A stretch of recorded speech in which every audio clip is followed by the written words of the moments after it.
మనలో ఉన్న కల్ముష్యాన్ని కడిగివేసి నిన్ను పవిత్రులుగా దేవుడు నిలబెట్టగలిగినటువంటి దేవుడు. హల్లెలూయా, హల్లెలూయా. పవిత్రుడుగా నిలబెడతాడు.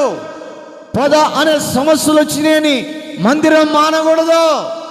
పొద అనే వ్యాధులు వచ్చాయని మందిరం మానకూడదు.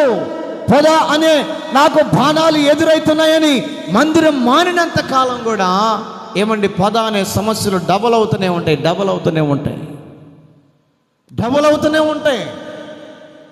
కానీ నా ప్రియ దేవుని బిడ్డలారా, దేవుని మందిరం అనబడుతున్నటువంటి ఈ యొక్క స్థలములోనికి వస్తే దేవుడు మోషేతో మాట్లాడిందే కాకుండా దేవుడు మోషేతో చెప్పిన మాట ఏంటంటే, మోషే, నీవు నిలబడిన స్థలము పరిశుద్ధమైనది.